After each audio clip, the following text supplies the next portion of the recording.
신명기 강의 계속 진행되고 있습니다. 오늘은 신앙을 보호하는 울타리라는 제목으로 함께 말씀을 나누도록 하겠습니다.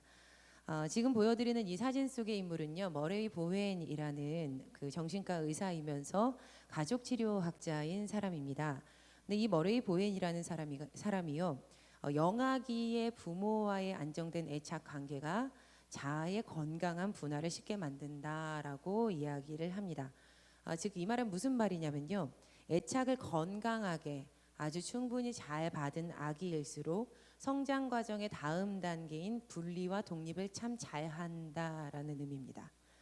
그러니까 당연히 영아기 때 엄마 껌딱지, 아빠 껌딱지라는 별명이 붙는 것은 너무 당연하다라는 것이죠. 이렇게 별명이 붙어야 잘 독립이 된다라는 의미입니다.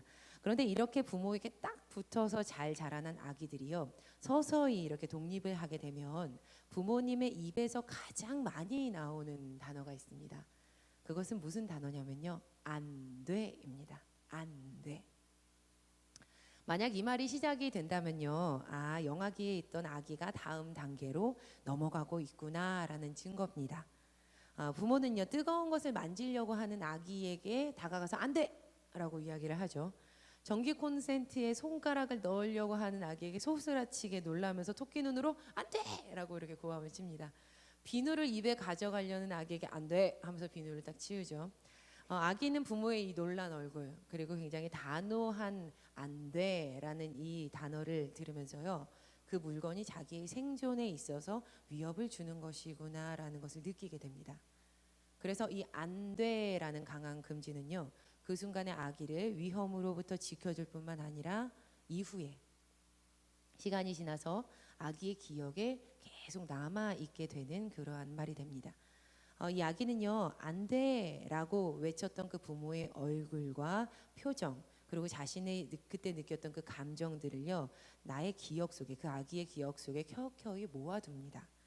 그래서 혹 부모가 없을 때라도 그 물건을 보게 된다면 자신이 할 수 있는 것과 해서는 안 되는 것의 경계들을 켜켜이 지어나가게 된다는 말입니다.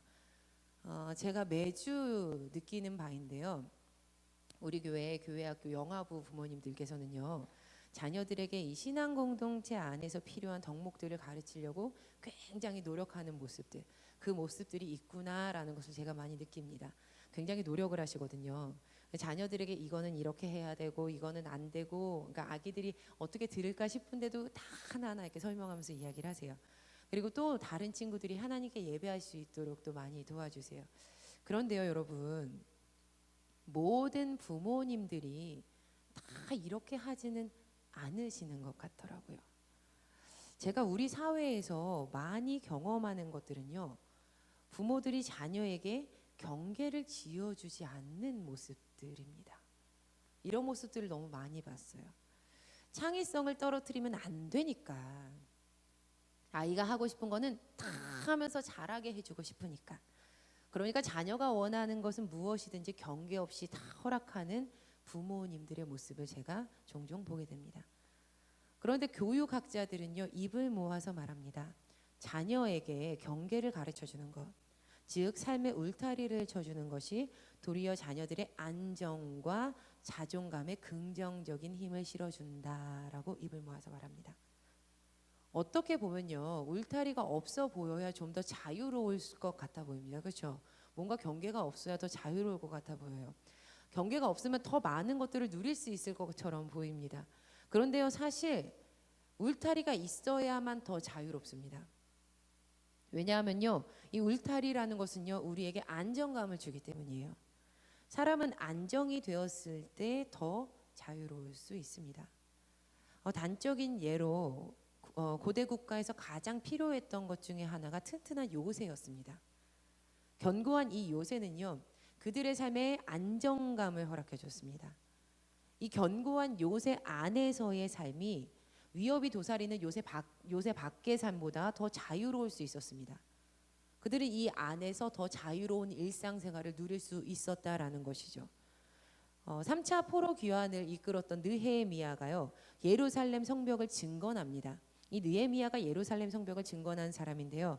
느헤미야 1장에서 그는 하나님에게 이렇게 묻습니다. 예루살렘의 형편은 좀 어떠한가? 이렇게 물어요. 그러자 그들이 이렇게 대답을 합니다. 사로잡혀 오지 않고 그 지방에 남은 사람들은 거기에서 고생이 아주 심합니다. 업신여김을 받습니다. 예루살렘 성벽은 허물어지고 성문들은 다 불에 탔습니다. 든든한 요새가 없었던 예루살렘의 형편은요, 심한 고생을 겪는 것이었습니다. 이처럼 울타리가 없는 인생은요, 어려울 수밖에 없습니다. 하지만 우리에게 이 요새처럼 튼튼한 삶의 울타리들이 허락이 된다면요, 우리는 안정감을 느낄 수 있게 되고 그 안에서 허락되는 모든 것들 가운데 자유롭게 누릴 수 있는 귀한 자유를 얻게 된다는 말씀입니다. 하나님께서는요, 이스라엘 백성이 이 하나님이라는 큰 울타리 안에서 하나님께서 주시는 축복을 자유롭게 누리기를 바라셨습니다. 그래서 바다의 모래같이 하늘의 많은 별들같이 그분의 자녀들을 축복하시겠다고 약속하시면서 그들에게 신앙의 울타리를 요청을 하십니다. 그분의 자녀들은 하나님의 요청 앞에 이렇게 서서요, 전심으로 그분의 울타리 안에서 하나님을 사랑하고 그분의 말씀을 지키며 살아야만 했습니다. 그들에게서는요, 할 수 있는 것과 해서 되는 것과 하지 말아야 하는 것, 해서는 결코 안 되는 것의 경계선, 즉 하나님의 울타리가 있었습니다. 그런데 여러분, 격가지 이야기지만요, 제가 이렇게 말씀을 드리잖아요. 그리고 또 설교 중에 하나님 안에서 이렇게 살아야 됩니다라는 이야기를 들으시면요, 어떤 분들은요, 하나님의 울타리가 왠지 좁고 편협하고 불편할 것 같다라는 이런 편견이 마음에 탁 생기는 분들이 계신 것 같아요. 어떤 분들은요, 하나님의 울타리라는 말 자체가 뭔가 갑갑하고 굉장히 답답하게 느껴지는 거예요. 하지만 사랑하는 여러분, 하나님께서 지으신 우주를 한번 생각해 보세요. 좁습니까? 하나님께서 지으신 세상을 떠올려 보시기 바랍니다. 우리의 머릿속에 다 담을 수도 없죠. 하나님의 울타리, 하나님의 지으심, 그 하나님의 경계라는 말이 과연 그렇게 좁으실까? 저는 그렇지 않다고 생각합니다. 하나님께서는요, 그 큰 울타리 안에서요, 신명기 말씀을 통해 다시 한번 그들의 신앙의 삶의 경계인 울타리를 견고하게 쳐주고 계십니다. 오늘 우리가 읽었던 이 본문 말씀은요, 이 본문이 포함되어 있는 신명기 12장 1절부터 26장 15절까지 이 말씀까지 하나님의 땅에서 살아갈 하나님의 백성을 위한 율법에 대한 내용이 이 안에 담겨 있습니다. 보다 조금 학문적으로 이야기하자면 이 부분을 신명기 법전이라고 부릅니다. 신명기 법전이라고 불러요. 이 신명기 율법은요, 포로기 이후에 구약 문헌에 두루 영향을 미칠 만큼 굉장히 그 위력이 강했습니다. 특별히 오늘 본문이었던 이 신명기 16장에서는요, 그들이 지켜야 할 3대 절기에 대해서 이야기가 나오고 있습니다. 우리 다 같이 신명기 16장 1절 그리고 10절 13절 말씀을요, 차례로 함께 읽어보시도록 하겠습니다. 시작. 아비벌을 지켜 유월절을 행하라. 이는 아비벌에 내 하나님 여호와께서 밤에 너를 애굽에서 인도하여 내셨음이라. 내 하나님 여호와 앞에 칠칠절을 지키되 내 하나님 여호와께서 내게 복을 주신 대로 내 힘을 헤아려 자원하는 예물을 드리고 너희 타작 마당과 포도주 틀의 소출을 거두어 드린 후에 이래 동안 초막절을 지킬 것이요. 하나님께서는요, 이스라엘 백성에게 유월절과 칠칠절 그리고 초막절을 지키라라고 이렇게 요청을 하십니다. 이 세 가지 절기는요, 이스라엘이 반드시 지켜야만 하는 3대 절기였습니다. 유월절, 칠칠절, 초막절. 자, 그럼 지금부터 이 3대 절기에 대해서 한 가지씩 저와 함께 살펴보시도록 하겠습니다. 먼저 이 유월절은요, 히브리어로 페사흐입니다. 페사흐. 이 페사흐라는 이 단어는요, 묵과함, 면제라는 뜻의 남성형 동사인데요. 남성형 명사인데요. 동사 파사흐에서 유래가 됩니다. 그런데 이 동사 파사흐는요, 뛰다, 남겨두다, 넘어가다라는 뜻입니다. 또 한자로 유월절을 이렇게 살펴보면요, 넘을 유, 넘을 월, 마디절입니다. 한마디로 넘는 절기라는 뜻입니다. 영어로도 패스오버, 넘어갔다라는 뜻이죠. 정리하자면 유월절이라는 날은요, 넘어간 날이라고 해석을 할 수가 있어요. 유월절, 넘어간 날, 뛰어넘어간 날. 그렇다면 여기서 질문이 우리에게 생깁니다. 도대체 무엇이 넘어갔다는 것일까요? 무엇이 이렇게 넘어갔다는 것일까요? 이스라엘 백성이요, 애굽에서 노예로 있을 때 있었던 일입니다. 하나님께서 말씀하셨음에도 불구하고 이 바로는요, 그들을 놓아주지 않습니다.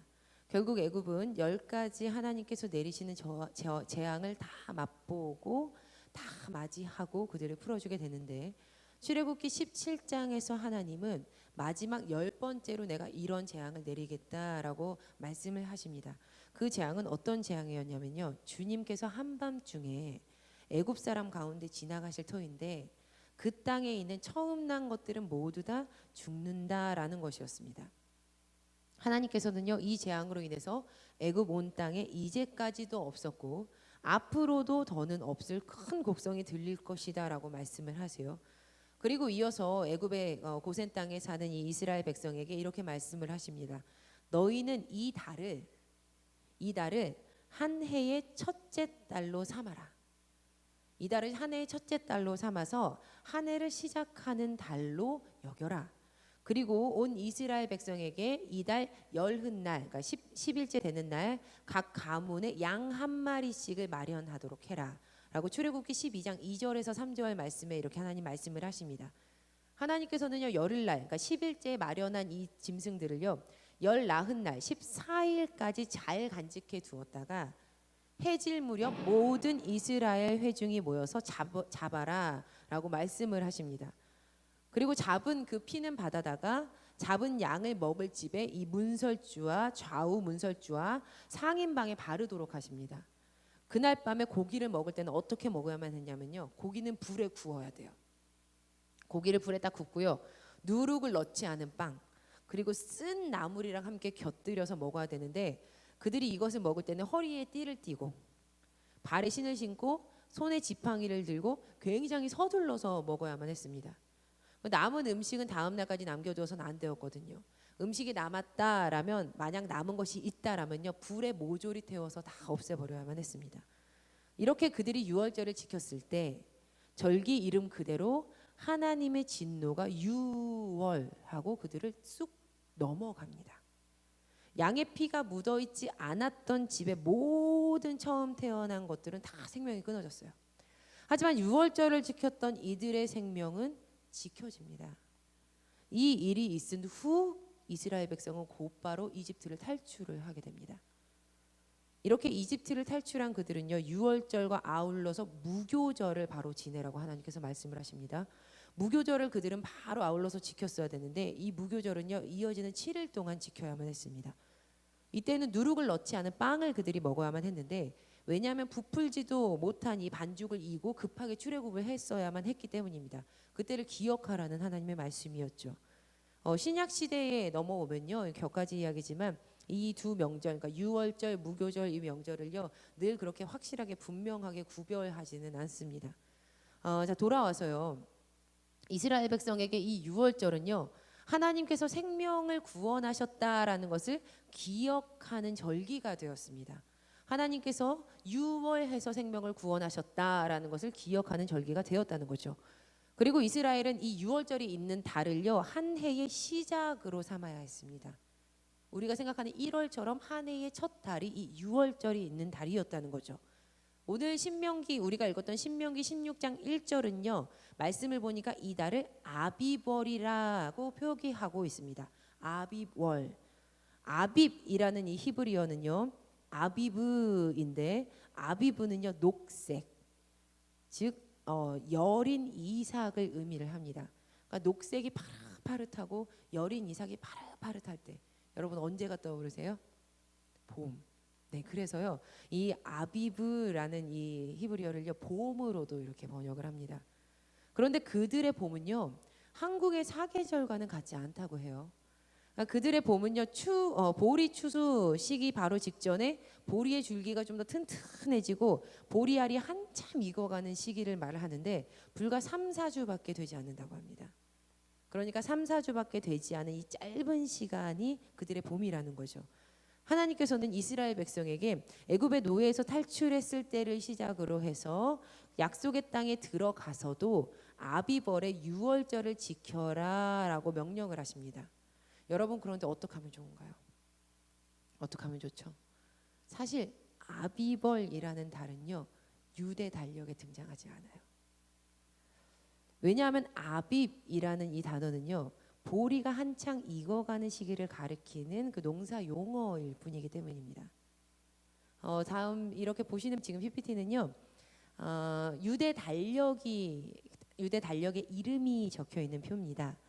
유대 달력은 음력을 사용하며 건기와 우기로 나뉩니다. 좌측에 있는 4월, 5월, 6월 이거는요 우리가 쓰고 있는 태양력이에요. 그러니까 태양력으로 보면 4월부터를 그들은 새해로 칩니다. 그런데 성경을 읽다 보면요 이런 말씀이 있어요. 이 PPT를 보시면서 잘 들어보세요. 첫째 달 열 나흔 날 저녁은 여호와의 유월절이요. 어느 달이에요? 첫째 달 열 나흔 날이니까 니산월이에요. 니산월. 표를 보시면요 이들의 달력상으로 첫째 달은 니산월입니다. 즉 니산월의 유월절을 지켜라라고 하나님께서 명령을 하신 겁니다. 근데 하나님께서 아까 언제 지키라고 했어요? 어떤 월? 아빕월. 오늘 우리가 읽었던 신명기 16장 1절. 그러면 아비벌이라는 이름은 이 달력을 보니까 전혀 찾아볼 수도 없는데 하나님께서 레위기 23장 5절 말씀 보니까 첫째 달 열 나흔 날 저녁은 여호와의 유월절이라고 하셨고 그러면 유월절은 아비벌일까요? 니산월일까요?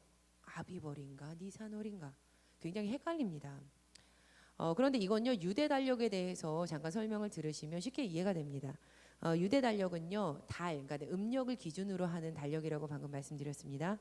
매 월이요 대략 29.5일 정도로 계산이 돼요. 29.5일 정도로.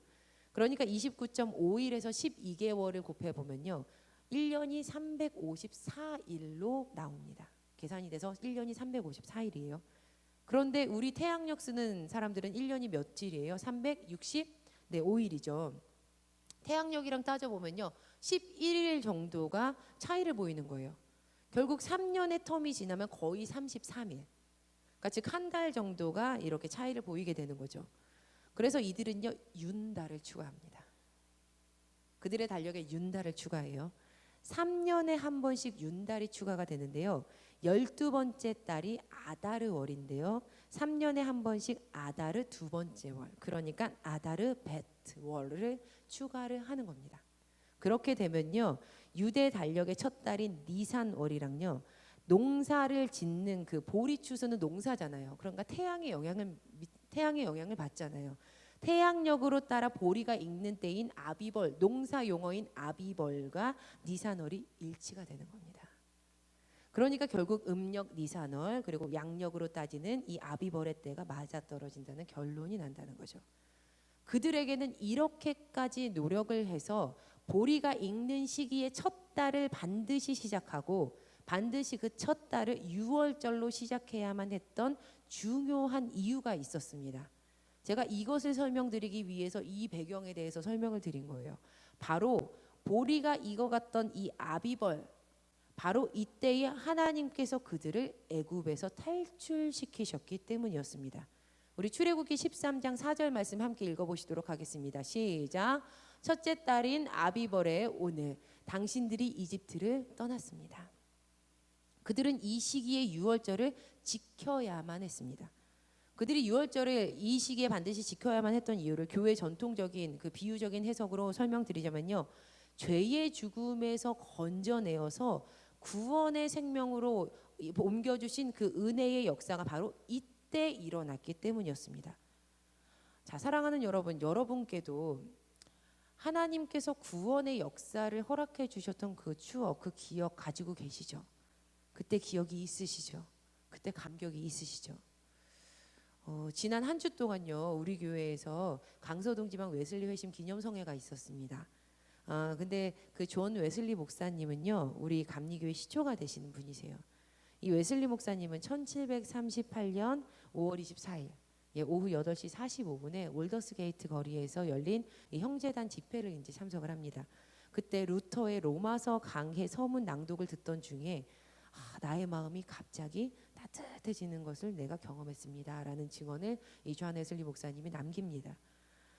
우리의 삶 속에서도요 구원의 역사가 일어났던 바로 그때가 있습니다. 이 웨슬리 목사님처럼 언제 몇 월 며칠 몇 시 이게 반드시 있어야만 우리가 구원받았다라는 것은 아닙니다. 하지만 나와 예수님이 만났던 그 감격의 시간, 그때 나의 마음이 구원받았을 때 얼마나 기뻤는지, 하나님과 나만의 사랑의 이야기에 대한 추억들은 우리가 반드시 간직하고 가지고 있어야만 합니다. 이것은 우리의 삶에 평생에 걸쳐서 절대 빛이 발해서도 안 되고 잊혀지지도 않아야 하며 평생 간직되어야만 하는 것입니다. 하나님께서는 오늘 이스라엘 백성에게 그들의 신앙을 보호해 줄 울타리를 지켜주십니다. 유월절을 매년 지켜라.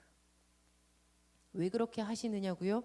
신명기 16장 3절 후반절을 세 번역으로 읽어드리겠습니다. 이집트 땅에서 나올 때의 일을 당신들이 평생토록 기억하게 하려 함입니다. 평생토록 기억하게 하려 함입니다. 그 기억 잊지 않고 간직해라. 내가 너희를 어떻게 이 보리추수가 시작될 무렵에 그 아비벌에 내가 너희를 어떻게 건져냈는지 기억해라. 이 말씀은요 오늘 우리에게도 주시는 말씀이십니다. 이 하나님의 말씀이 오늘 우리에게 주시는 말씀이 되어서 하나님의 구원하심과 죽음의 역사가 6월 나를 넘어갔던 것을 평생토록 기억하게 되는 그 말씀이 되기를 간절히 축원합니다. 이제 다음으로 두 번째인데요. 모세는 6월절을 지낸 이후로 7이레를 세라라고 요청을 합니다. 이 절기는요 6월절 후 7주가 지난 다음에 즉 7일씩 7주가 지났으니 77절이라고 부르는 절기가 됩니다. 그래서 77절인 거예요. 6월절 다음에 77절을 지켜라 라고 이야기합니다. 이 77절은요 이스라엘 백성이 밀을 수확한 후 첫 열매의 날입니다. 그래서 맥추절로도 불리기도 합니다. 6월절 후에 7일씩 그러니까 일주일을 7주를 세라고 하잖아요. 그러니까 7일씩 7주를 세면 7, 7에 49 거기다가 하루 앞에 시작된 날 더하면 50일이 되죠. 그러니까 그리스어로 펜테코스테 50일이라는 말을 따라서 오순절이라고도 합니다. 그러니까 여러분들은 성경을 보실 때요 이제 77절, 맥추절, 오순절이라는 이야기가 나오면 이 절기구나라는 것을 아시면 됩니다. 이 6월절과 아울러 무교절이 시작된 이 사건은요 사건에 따른 절기였습니다. 하나님이 구원하셨잖아요. 이집트에서 건져내셨죠. 그 사건을 기억하는 절기가 6월절과 아울러서 바로 이어지는 무교절 절기였습니다. 그런데 이 77절 있죠. 맥추절, 오순절. 이 77절은요. 농사와 관련된 절기였습니다. 밀수확의 첫 열매, 이 첫 열매를 하나님께 드리면서 감사와 기쁨을 드렸던 절기가 바로 77절입니다. 이 시간이 흘러서 후대에는 그 주후 1세기쯤에는 모세를 통해서 시내산에서 율법 받았던 것을 기뻐하는 절기의 모습이 더 추가가 되는 것이 77절의 모습이 됩니다. 이 하나님께서는요 그들을 구원하셨어요. 그런데 그들이 구원받은 것에서 그치지 않게 하시고 그들의 삶에 이어갈 먹거리들을 꾸준히 허락하셨습니다. 노예로 살아갈 때 그들은요 전혀 나의 것을 가질 수가 없었어요. 그냥 주인을 위해서만 정말 짐승처럼 일하는 그런 노예적인 삶을 살 수밖에 없었습니다. 그런데 이제는 구원받아서 그들의 삶에 하나님께서 챙겨주시는 몫이 생겼습니다. 그래서 그 하나님께서 주시는 그 은혜에 그들이 기뻐할 수밖에 없었던 것입니다. 모세는요 신명기 16장 11절에서 77절을 지키면서 모든 이들이 하나님 앞에서 반드시 즐거워해야 된다라고 말을 합니다. 왜냐하면 나에게 허락된 모든 열매들은요, 하나님께서 때를 따라서 비를 주시고 때를 따라서 볕을 쬐어 주시고 하나님께서 역사하셔서 열매 맺게 해주셨던 것이기 때문입니다. 저는요, 이 77절을 묵상하면서 끊임없이 돌보시고 끊임없이 지키시는 하나님의 관심과 사랑을 기억하는 절기구나라는 마음이 좀 저에게 왔습니다. 그러니까 당연히 기뻐해야겠죠. 사랑하는 여러분에게도 하나님의 그 77절의 은혜가 있습니다. 그 은혜를 받아 누리시는 여러분 되기를 간절히 축원합니다. 네, 마지막으로 이제 세 번째 절기입니다. 초막절이에요. 초막절. 이스라엘의 3대 명절 중에 마지막 절기인 이 초막절은요, 한 해를 마무리 짓는 가장 중요한 추수의 절기입니다. 이 초막절은 가을에 태양력으로는 9에서 10월경에 이루어졌습니다. 신명기 16장 13절은 이 절기가 언제 지켜져야 하는지를 설명을 하고 있습니다. 우리 신명기 16장 13절 말씀을 함께 읽도록 하시겠습니다. 시작. 너희 타작 마당과 포도주 틀의 소출을 거두어 들인 후에 이래 동안 초막절을 지킬 것이요. 포도를 거두어 들이고 타작 마당에서 소출을 거두어 들일 때, 그러니까 모든 것을 저장해 놓은 후 지키는 절기라고 해서 수장절이라고도 합니다. 이들은 이 절기 때 초막에서 지내야만 했습니다. 그래서 왜 초막에서 지내야만 했냐면 광야길 가운데 그들이 천막에서 살았던 것을 기억하기 위함이었습니다. 그래서 초막절과 더불어 장막절이라고도 부르기도 합니다. 이 초막절에는요, 제사장들이 물을 길어다가 엄숙하게 성전으로 지고 가서 매일 아침 제단에 부어야만 했습니다.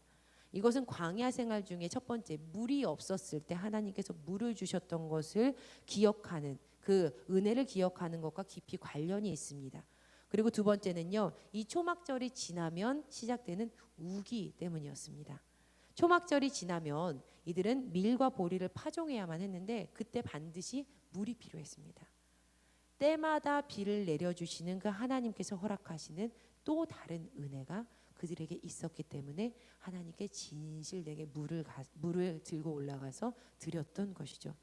그런데 이 초막절은요, 아무 곳에서나 지켜서는 안 되는 그런 절기였습니다.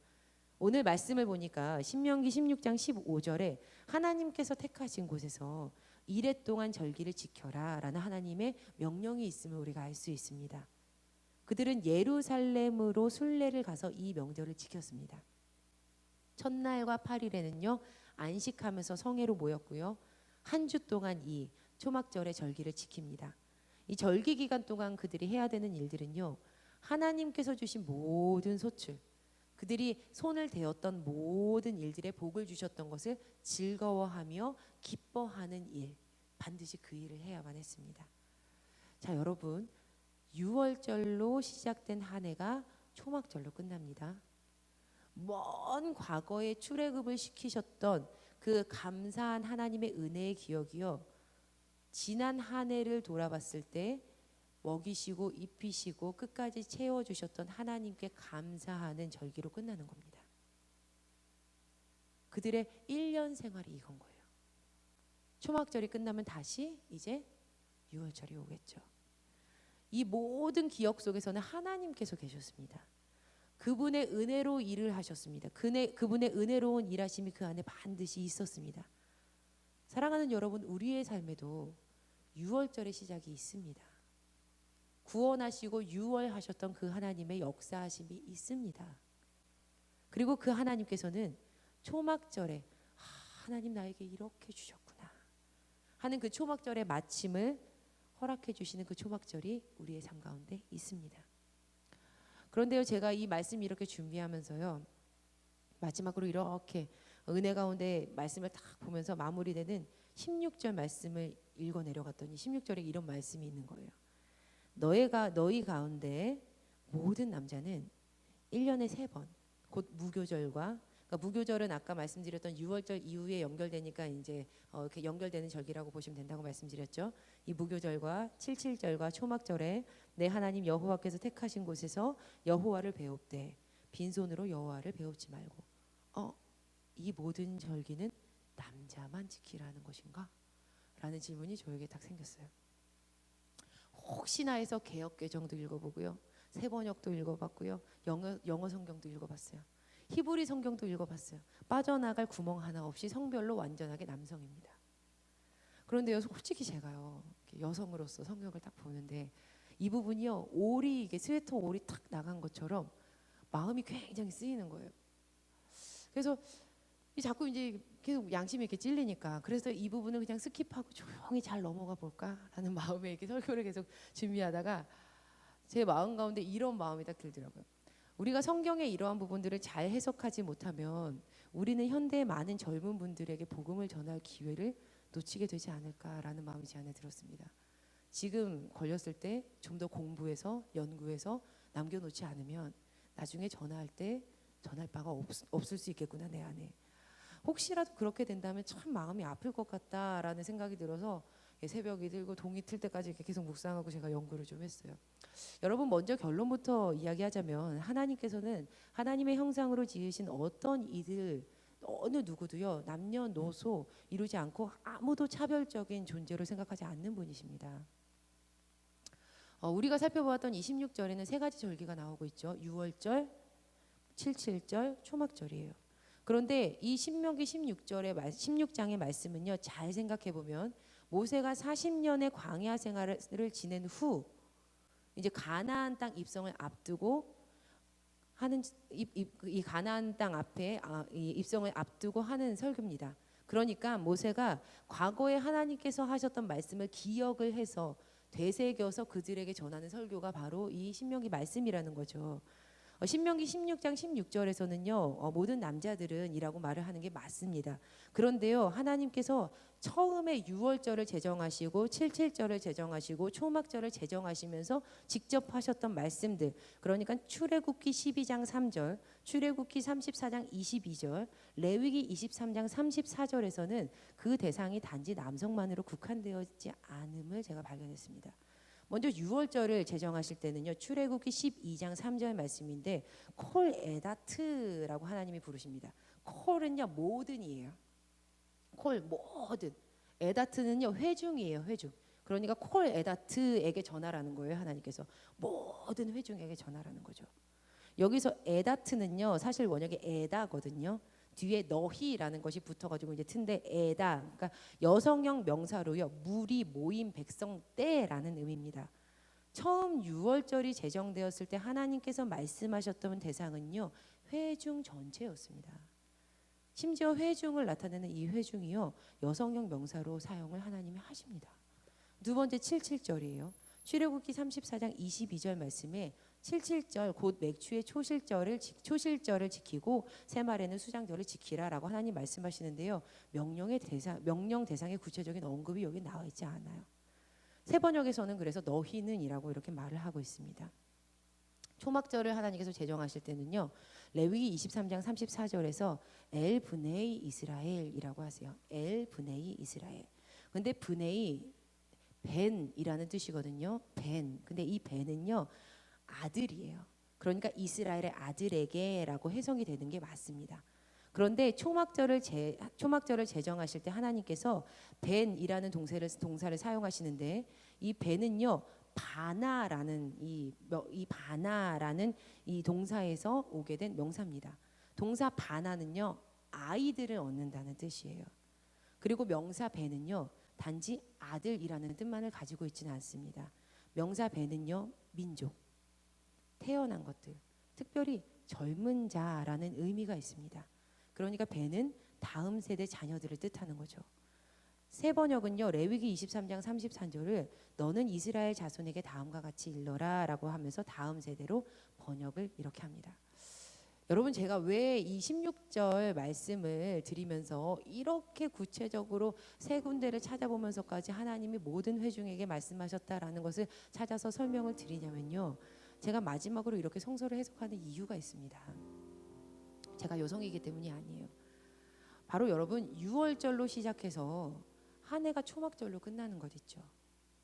먼 과거의 출애굽의 기억이요, 지난 한 해의 감사의 기억으로 끝나는 이거는요, 이 모든 말씀은 우리 모두를 향하신 하나님의 말씀입니다 라고 제가 여러분에게 말씀드리고 싶어서 이렇게 찾아본 겁니다. 하나님께서는 단순히 누군가에게만 국한시켜서 이 말씀을 하신 게 아니라는 거예요. 모든 삶의 인생의 기억 가운데 하나님께서 계셨고요. 그분의 은혜로운 일하심이 있었다는 것. 연소하거나 연세가 있으시거나 부자이거나 가난하거나 공부를 많이 했거나 적게 했거나 남성이거나 여성이거나 어느 누구라 할지라도 오늘 하나님께서 이 세계의 절기를 지켜 행해라 라고 하시는 이 말씀은 누구도 피해갈 수 없는 말씀이라는 것을 여러분에게 전하고 싶습니다. 우리의 모든 삶 속에는요, 6월절의 시작이 있습니다. 하나님 구원하시는 분이세요. 그리고 첫 추수를 하나님께서 허락하신 77절이 있습니다. 우리 초막절의 마침, 하나님께서 주시는 한 해의 참 손의 풍성함으로 주신 모든 것들이 우리의 삶 가운데 다 있다는 말씀이에요. 10대여도 있습니다. 초등학생이어도 있습니다. 60이어도 70이어도 80이어도 하나님의 그 은혜로우신 일하심이 있다는 말씀입니다. 자, 사랑하는 여러분, 하나님께서는 그 하나님을 기억하라고 우리에게 말씀하시면서 우리의 삶의 신앙의 울타리를 모두에게 다 쳐주셨어요. 6월절을 지켜, 77절을 지켜, 초막절을 지켜. 하나님께서 우리에게 그렇게 말씀하고 계시는 겁니다. 그분 안에 거할 수 있도록 울타리를 쳐주실 때 우리는 하나님께 아멘하고 나아가야 하지 않을까요? 6월절, 77절, 초막절, 오늘 신명기에 기록된 이 절기를 지금 우리의 삶으로 가져오게 된다면 과연 어떠한 시간이 될까요? 저는 이 시간을 주님의 구원하심을 다시금 경험하고 감사하면서 기쁨을 누리는 그 하나님을, 나와 하나님만의 그 사랑의 스토리를 계속 만나게 되는 그 묵상의 시간, 지금 이렇게 함께 모여 하나님의 은혜를 나누는 이 기도의 시간, 예배의 시간, 그 시간이 아닐까 싶습니다. 바로 이 자리가 그 하나님께서 주신 신앙의 울타리가 아닐까 싶습니다. 우리가 아팠을 때 하나님께서 낫게 해주셨습니다. 우리가 괴로웠을 때 주님께서 회복시켜 주셨어요. 우리가 가난했을 때 하나님께서 부어주셨습니다. 우리가 죄인 되었을 때 주님께서 우리를 위해서 십자가에 달려 돌아가시고 죽으시고 하나님의 자녀가 되게 해주셨습니다. 할렐루야. 바라기는요, 우리의 삶 속에 신앙의 울타리를, 우리를 보호하시고자 하나님과의 그 사랑의 교제를 나누게 하시기 위한 그 신앙의 울타리가 견고해지기를 간절히 축원합니다. 우리는 그 울타리 안에 있을 때 가장 자유로울 수 있습니다. 우리는 그 하나님의 울타리 안에 있을 때 가장 많은 것을 받아 누릴 수 있습니다. 그 울타리는 결코 작지도 않고 끊어지지도 않고 없어지지도 않습니다. 항상 이 예배의 자리를 사모하시고 하나님의 말씀을 들으시고 그분의 은혜 가운데 거하시는 우리 모두가 되기를 간절히 소망합니다. 그 은혜의 방편에 있는 우리 교회가 되기를 간절히 소망합니다.